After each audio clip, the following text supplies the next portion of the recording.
Good morning. मैं Jyoti Deval, assistant professor political science, SPC government college Ajmer. आज हम अरस्तू के क्रांति संबंधी विचारों को समझने का प्रयास करेंगे। वर्तमान में यदि हम क्रांति का अर्थ देखें तो क्रांति का अर्थ उन मूलभूत परिवर्तनों से है जिनसे समाज में व्यवस्था बदल जाती है। परंतु अरस्तू ने क्रांति का अर्थ जो है वो निम्न प्रकार से व्यक्त किया है। क्रांति का अर्थ संविधान में हर छोटा बड़ा परिवर्तन है। अगर परिवर्तन पूर्ण होता है तो वह पूर्ण क्रांति है, और यदि आंशिक होता है तो वह आंशिक क्रांति है। पूर्ण क्रांति वह है जिसमें शासन व्यवस्था में पूर्ण परिवर्तन होता है, जैसे निरंकुश तंत्र से जनतंत्र में परिवर्तित होना। और आंशिक क्रांति तब है जब शासन के किसी विभाग में उग्र परिवर्तन किए जाएं। क्रांति के उद्देश्य, अरस्तू जो है वो क्रांति के निम्न उद्देश्य बताते हैं। अरस्तू का मानना था कि क्रांति जो है वो विभिन्न उद्देश्यों को लेकर ही की जाती है। तो क्रांति के निम्न उद्देश्य हैं।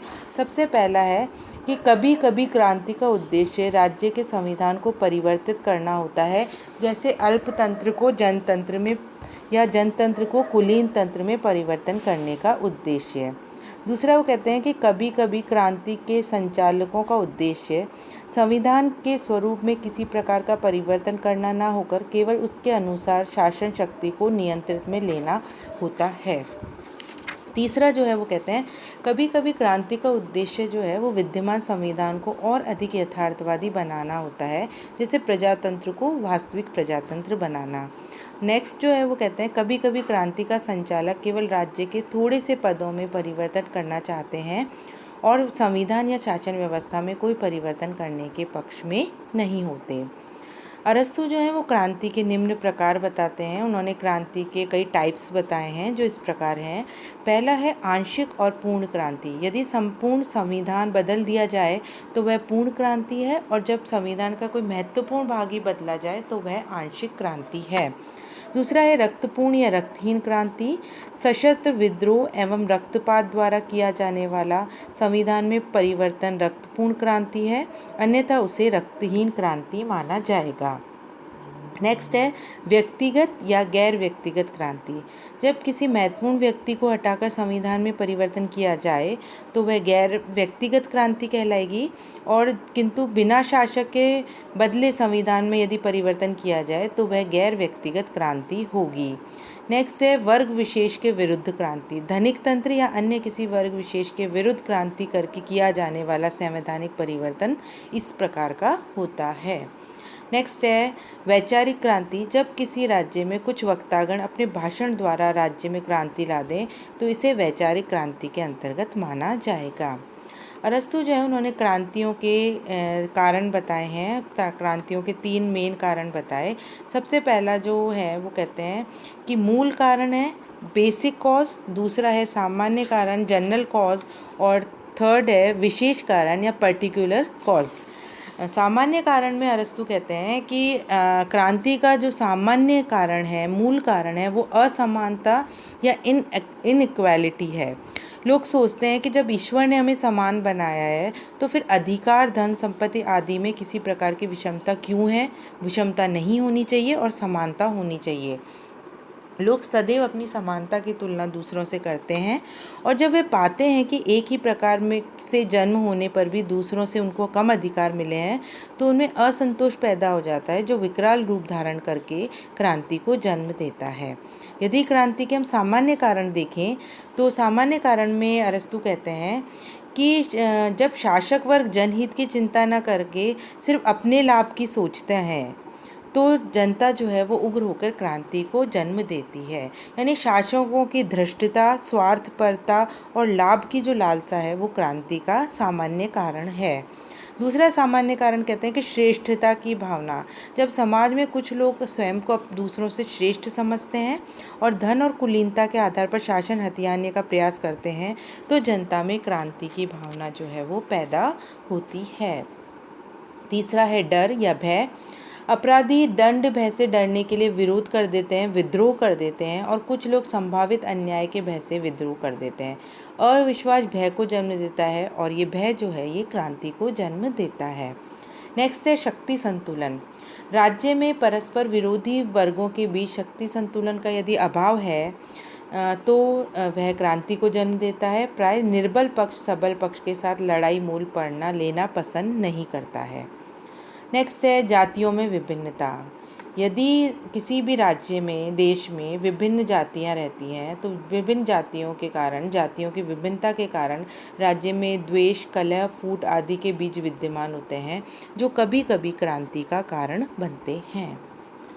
नेक्स्ट है अल्प परिवर्तनों की उपेक्षा। परिवर्तन जो है वो प्रकृति का नियम है और जब हम अल्प परिवर्तनों को या तो समझ नहीं पाते या उनकी उपेक्षा करते हैं और समय व्यतीत होने पर वह क्रांति का रूप धारण कर लेते हैं। कभी कभी छोटी सी बात भी विकराल रूप धारण कर लेती है और वह क्रांति को जन्म देती है। तो यदि अगर हम समय के साथ परिवर्तनों की उपेक्षा करते रहेंगे तो वह आगे चलकर क्रांति का कारण बन सकता है। नेक्स्ट अरस्तु जो है वो कहते हैं कि घृणा और परस्पर विरोधी विचारधाराएं भी क्रांति को जन्म देती हैं। सत्तारूढ़ वर्ग जो है, जो शासक वर्ग है, वो दूसरे वर्ग में घृणा जब है पराकाष्ठा पर, एक्सट्रीम पर जब पहुंच जाती है तो ये क्रांति का कारण बन जाती है। इस प्रकार परस्पर विपरीत विचारधाराएं समाज में विरोधी राजनीतिक वर्गों को जन्म देती है जिससे आपसी संघर्ष जो है वो क्रांति को पैदा करते हैं। नेक्स्ट है शासक वर्ग की असावधानी। कभी कभी शासक वर्ग अज्ञानता या असावधानी के कारण जो राजद्रोही हैं, देशद्रोही हैं, उनको महत्वपूर्ण पदों पर नियुक्त कर देता है और मौका मिलने पर यही लोग जो हैं वो शासन का तख्ता पलट कर देते हैं। नेक्स्ट है द्वेष भावना। राज्य अधिकारियों में आपसी मनमुटाव के परिणाम स्वरूप भी क्रांतियों का जन्म होता है। आपस में कंपटीशन की जो भावना है, गलत कंपटीशन की भावना भी क्रांति को जन्म देती है। नेक्स्ट है मध्यम वर्ग का अभाव। मध्यम वर्ग जो है वो समाज में संतुलन बनाने का कार्य करता है। मध्यम वर्ग जो है वो उच्च वर्ग और निम्न वर्ग की बीच की खाई को समाप्त करता है और जहाँ पे मध्यम वर्ग नहीं होता वहाँ पे इनके बीच की खाई ज़्यादा बढ़ जाती है और उससे क्रांति पॉसिबल हो सकती है। सम्मान की लालसा। जब शासक वर्ग के द्वारा किसी को अनुचित सम्मान मिलता है, गलत एडवांटेज मिलता है, अनुचित ढंग से दूसरे का अपमानित किया जाता है तो जनता के लिए ये रवैया धीरे धीरे असहनीय हो जाता है और उसके प्रति आवाज़ जो उठती है वही क्रांति का कारण बनती है। नेक्स्ट है निर्वाचन संबंधी षड्यंत्र। निर्वाचन संबंधी बुराइयों को दूर करने के लिए भी कभी कभी लोग शासन के स्वरूप को बदल देते हैं। यदि किसी राज्य में किसी अंग की असाधारण वृद्धि हो रही है तो वह भी क्रांति का कारण बन सकता है। जैसे किसी भी राज्य में कोई वर्ग, कोई अंग, कोई प्रदेश अगर वो असाधारण वृद्धि करता है तो दूसरे प्रदेशों में उसके लिए चिंता होना स्वाभाविक है और यही जो है क्रांति का कारण बनता है। नेक्स्ट है विदेशियों को आने की खुली छूट। यदि विदेशियों को आने की खुली छूट मिलती है तो कोई भी राज्य किसी हद तक क्रांति की मुसीबत को मोल ले सकता है। पारिवारिक विवाद। यदि शासन वर्ग में पारिवारिक विवाद है, फैमिली डिस्प्यूट है तो वह भी क्रांति का कारण बनते हैं। कई बार जो है दो राजकुमारों में भी जो है डिस्प्यूट जो है वो क्रांति का कारण बनते हैं। तीसरा जो क्रांति के कारण है वो है विशेषीकरण या विशेष कारण, पर्टिकुलर कॉजेज। ये इस प्रकार हैं। पहला है जनतंत्र। अरस्तु जो है जनतंत्र में क्रांति के कई कारण मानता है, जैसे धनवानों के साथ किया जाने वाला अत्याचार, जन नेताओं द्वारा आंदोलनकारियों की सहायता से सत्ता पर अपना अधिकार स्थापित किया जाना और उस सत्ता को निरंकुश ढंग से प्रयोग करना। धनिक तंत्र जो है सत्ताधारी धनवानों द्वारा जनसाधारण के साथ अन्यायपूर्ण व्यवहार करना। धनवान सत्ताधीशों के मनमुटाव, दलबंदी और उसके कारण झगड़े होते हैं।